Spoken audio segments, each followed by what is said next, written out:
Before the tutorial gets started, MyBib has changed some of their features, so I need to show you how you can log in now. If this is the first time you're using MyBib, you need to log in order to save your projects. So you need to click on create an account, and then from there, it will ask you to pick who you are. You choose that, and then the next thing you need to do is just click on log in your Google account, and then you'll be in. This is a quick video on how to use MyBib to create citations for your research paper. If you've ever used EasyBib, it's very similar to that, but I think it has a lot more features that make it a much better tool than EasyBib. So as you can see, you want to go to mybib.com. Also, you want to make sure you use Chrome if you're using your iPad because you're going to connect to your Google account and it makes things a lot easier. So the first thing you should do is to log in to your account. What's nice is that you can log into your Google account and then that way all your citations are always saved. So I recommend that you do this first before you do anything. So go to the person icon at the top and you're going to choose to go to login. You want to make sure that you sign in with your Google account, and you want to make sure that you pick your Rover Kids account, not any other personal Gmail accounts. Once you log in, you want to go back up to the person icon, and you have to set your screen to desktop mode. It's important to switch to desktop mode because you'll have a lot more features. Now that you've switched over to desktop mode, you see it as you would on a laptop. So there's a couple things you need to do. First, you want to start a new project, and then also we need to switch whatever style you're going to be using for citing. So you can start a new project, name it. It's a great way to stay organized. The next thing you want to do is pick the citation style. You can see the arrow where you get to pick that, and then you're going to choose MLA 8 for your English classes or APA for your science or history classes, depending on the teacher. For this video, I'm going to select APA style. So the next thing to do is to now create your citation. So when you click Create Citation, this is the screen you will get. For this video's purpose, let's just focus on citing websites. You want to copy and paste your URL into this spot under Website. So go to your website, find the URL, and put your finger in that spot so you get the copy menu. Once you copy the URL, you want to go back to MyBib and paste it in, and then hit search. Once you hit search, it finds your website and gives you all the details that it found.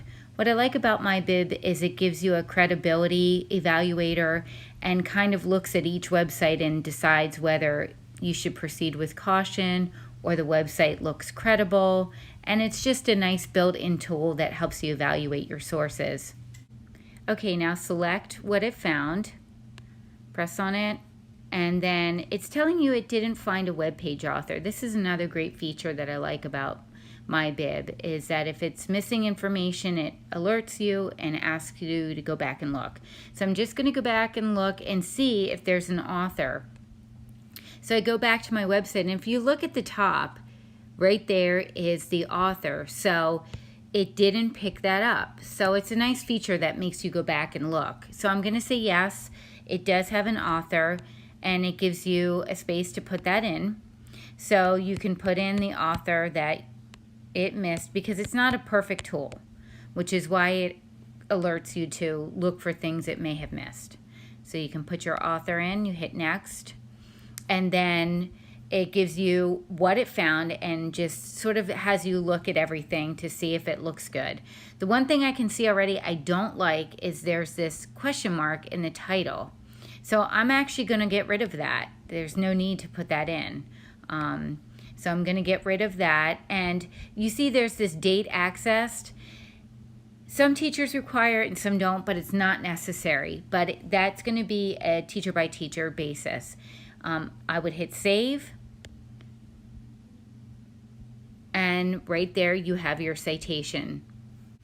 This is another feature that I love about MyBib, is it gives you what the in-text citation is going to look like if you reference this website in any of your writing. Okay, after you have one citation, I'm sure you're going to continue to add citations. We won't do that for this video. But once you've added all the sources that you're going to use for your paper, you want to download your bibliography. That's just a fancy word for your list of sources. And by the way, bibliography, works cited, references are all the same thing. It's just different terminology.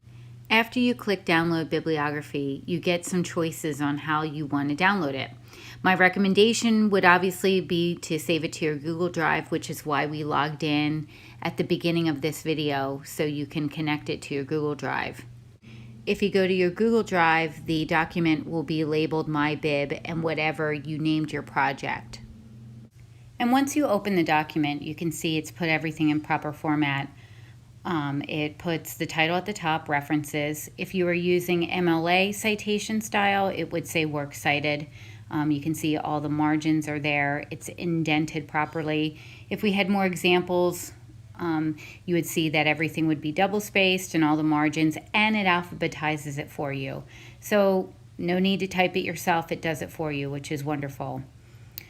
So this concludes the tutorial. If you have any further questions, please stop in the library and see Mrs. Safera. I'm here to help anytime, or ask any of your classroom teachers for assistance.